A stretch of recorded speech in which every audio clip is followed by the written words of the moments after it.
논쟁에서 이긴 사람은 내가 그 사람보다 더 낫다는 그 우월감을 감추기 힘들고, 논쟁에서 진 사람은 우선 그냥 기분이 나빠지죠. 논쟁에서 진 사람이 상대방의 생각이 맞다고 인정하는 건 주로 어느 정도 시간이 흐른 후에 그 논쟁에 대한 결과가 나타나고 나서야 그때 내 생각은 약간 미숙했었구나 라고 느껴요.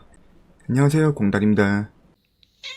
제가 최근에 레드필 코리아와 용찬우님에 대한 영상 2편을 올렸어요. 성공학이나 연애 강의에 대해서 나름대로 설탕을 좀 타서 너무 맵지 않게 만든 영상들이었는데, 그 후로 좀 마음이 불편하더라고요. 저 같은 유튜버들 사이에서 이슈나 저격은 양날의 검 같은 컨텐츠예요. 검색에 잘 잡히기도 하고, 이 노출 클릭률이 높다 보니 유튜브에서도 노출을 잘 시켜줘서 가장 빨리 구독자를 모을 수도 있고, 그래서 초보 유튜버들이 빠른 성장을 할 수 있는 사다리가 되어주기도 하지만, 이슈나 그 저격으로 유입된 구독자들은 그 장기적으로 봤을 때 유튜브 채널 성장에 큰 도움이 되지 않아요. 저격을 하는 유튜버들 역시 역저격을 맞을 수도 있고, 그럴 땐 이 저격과 어떤 자극적인 이슈 머리로 유입된 내 구독자들이 가장 먼저 나에게 딜을 박을 것이기 때문이죠. 애초에 뭐 그런 것들에 재미를 느끼는 사람들이고, 내 구독자인 만큼 나에 대해 잘 알고 내 약점 같은 것들도 역시 잘 알고 있을 테니까요. 그러니까 간단하게 말해서 본인을 아프게 팰 수 있는 사람들을 본인이 모으게 되는 그런 행동이라는 거죠. 그리고 어떤 이슈나 저격 영상을 주 소재로 삼다 다른 걸 하면 조회수가 안 나와. 그러니까 만약 내가 공달 병신새끼라는 제목으로 영상을 만들어서 조회수 10만원 찍었어요. 근데 아주 평범한 내용의 다음 영상을 올리면 그 영상의 조회수는 5천도 안 나와. 막 3천, 4천 막 이래. 그러니까 다음 영상도 누굴 까야 되고, 다다음 영상도 뭐 자극적인 소재를 내가 계속 찾아야 된단 말이에요. 계속 누구를 비난하고 까야 되는 이런 딜레마에 빠지게 된다는 거죠.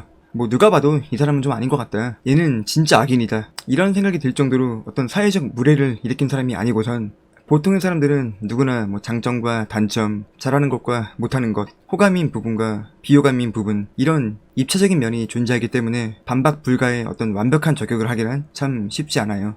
저도 그래요. 사실 저는 내가 무슨 말을 할 때 상대방이 가장 아플지, 이 사람이 가장 감추고 싶어하는 부분이 무엇일지, 그런 걸 분석하는 과정이 매우 즐겁거든요. 그냥 재밌어요. 어릴 때부터 인터넷에서 정치질을 많이 했고, 성인이 되고 나서는 사람을 말로 상대하는 일들을 하다 보니까 사람들이 뭐에 아파하고 뭐를 숨기고 싶어하고 뭐에 치유받는지 알기 때문에 어떻게 보면 인간 정치질에 재능이 있는 편인데요. 오히려 이런 부분 때문에 좀 더 망설이게 된다고 해야 되나? 그런 분석을 하는 게 즐겁고, 막 사람들의 싸움을 보는 게 재밌지만, 좀 모순되게도 그런 내 모습을 보는 게 내 스스로에게 좀 불편해요. 그래서 가끔 뭐 저격 영상을 만들 때도 진짜 매우 순화해서 얘기를 하거나, 영상을 만드는 도중에 그만하자 하고 그냥 폐기 처리하는 경우가 많단 말이에요. 왜냐면 이 유튜버들처럼 제도권 밖에서 사람들의 관심을 통해 먹고 사는 사람들에게 있어서 논쟁에 패배한 쪽이 안고 가야 될 어려움과 그 파급력을 너무나 잘 알고 있기 때문이에요.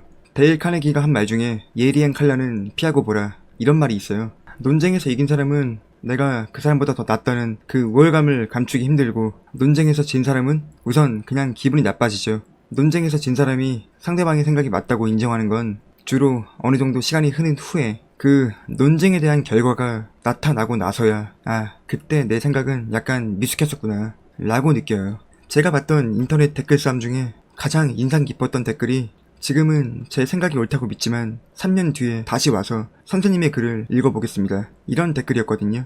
저도 그렇고 여러분들도 그렇고 우리들 대부분은 몇 년 뒤에 내 모습을 예측하지 못해요. 지금 내 소속이 바뀔 수도 있고, 어떠한 일로 막 돈이 갑자기 많아져서 소위 말하는 신분의 상승이 있을 수도 있고, 그 반대가 될 수도 있죠. 공달님이 말하는 사랑받아본 적이 없는 놈이라 그런지 연애와 사랑이라는 게 도저히 신뢰가 가질 않네요. 제 영상에 댓글을 달아주신 이 어떤 분의 말처럼 제가 그동안 레드필을 이해하지 못했던 것도 저는 항상 뭐 이성이나 사랑에 목마름이 없이 살아왔기 때문인 것 같아요. 지금까지는요. 어쩌면 나 본인도 모르고 내가 남들에게 설명해주기도 어려운 그냥 나만의 타고난 매력을 가지고 태어나서 그 나에게 주어진 이 인기라는 게 너무 당연하다 보니 그게 필요하고 그걸 공부해야 될 사람들을 이해할 필요성을 느끼지 못한 게 아닌가, 노력이 부족했던 게 아닌가, 이런 생각이 들더라고요. 생각해보면 저는 늘 내가 가진 것 대비 많은 사람들의 배려를 받아왔었거든요. 공부를 진짜 못해서 좋은 대학에 가지 못했지만 주변에는 항상 명문대를 다니는 친구들이 있었고 흙수저 출신에 늘 가난함을 달고 살아왔지만 금수저라고 부르는 회장님 아들이라고 하는 그런 친구들과도 아주 친하게 지냈고 전투력이 높진 않았지만 학교에서 가장 싸움을 잘하는 무리 안에 껴있었고 여러분들이 지금 보고 계시는 제 이 유튜브도 고가의 장비나 어떤 화려한 편집 기술 없이 아주 간단하게 만드는 그런 영상이란 말이에요.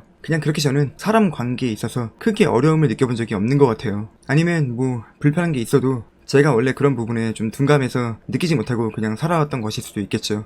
근데 좀 또 곰곰이 생각해보면 사회의 밑바닥에서 사람들에게 멸시도 받아왔고 그 어두운 바닥에서 적나라하게 보여지는 사람들의 모습에 질려보기도 했고 그렇게 정말 다 잃었을 때 어쩌다 유튜브를 시작해서 여러분들을 만나게 되고 지금의 나를 만들어준 사람들과 나랑 정말 정반대의 길에서 살아온 나보다 훨씬 생각이 깊은 여자친구를 만나 저도 그런 사람들에게 치유받으며 살아온 것 같아요. 그러니까 그냥 운이 좋았죠. 음지 유튜브를 하면서 이렇게 욕을 안 쳐먹는 것도 어떻게 보면 정말 감사한 일이죠. 뭔가 나사 하나 빠진 듯한 그런 세상이지만 따지고 보면 정말 우리가 뭐 보잘것 없다고 여기는 부분에서도 우리가 보고 배울 것들이 있거든요. 한 초등학교 아니다 유치원 그러니까 6살 7살 그런 미취학 아동들이 저나 여러분들보다 훨씬 똑똑한 부분이 있다는 거 알고 계세요? 미취학 아이들에게 공룡 얘기를 한번 해보세요. 대부분의 대졸 성인들보다 아마 훨씬 더 잘 알고 있을 거예요. 무슨 티라노사우루스, 뭐 스테고사우루스, 무슨 공룡들의 몸 길이는 몇 미터고, 무게는 몇 톤이고, 이빨 길이는 몇 센티미터고, 뭐 살아왔던 시기, 이런 것들을 아주 줄줄이 꿰고 있는 거 보면 정말 신기하다니까요. 실제로 지금도 운영하고 있는 어떤 공룡 박물관에서는 공룡에 대해서 누가 질문하면 그에 대한 설명을 해주는 어린이 안내원들을 채용한 곳이 있어요. 거기서 그 안내원에게 아니 그 아이에게 와 너 정말 똑똑하다 이런 얘기를 하는 건 금지래요. 어린 아이가 아닌 정말 지식을 전달해주고 설명해주는 안내원으로서의 대우를 해주겠다는 거죠. 엄청 귀엽지 않나요? 막 나는 그런 아이들을 보면 주머니에 과자 같은 거 꺼내서 막 만원짜리 아니다 5만원짜리 이렇게 둘둘 말아서 막 용돈 하라고 그냥 줄 것 같아요. 어쩌다 보니 말이 너무 길어진 것 같은데 아무튼 뭐 이러한 이유들로 제가 이 3주 전에 말씀드린 것처럼 앞으로 내 생각과 다르다고 비판적인 얘기를 하는 건 최대한 자제해 보도록 할게요. 사실 유튜버들이 내 사상과 다른 사람을 저격하고 논쟁을 통해 이기는 건 내 추종자를 늘려갈 수 있는 가장 빠르고 쉬운 방법이긴 해요. 그런데 저놈이 맞으면 내가 틀린 거니까 나와 다른 생각을 하는 사람의 논리는 내가 기를 쓰고 반박하자. 이게 과연 옳은 전달 방식인가 하는 생각이 들더라고요.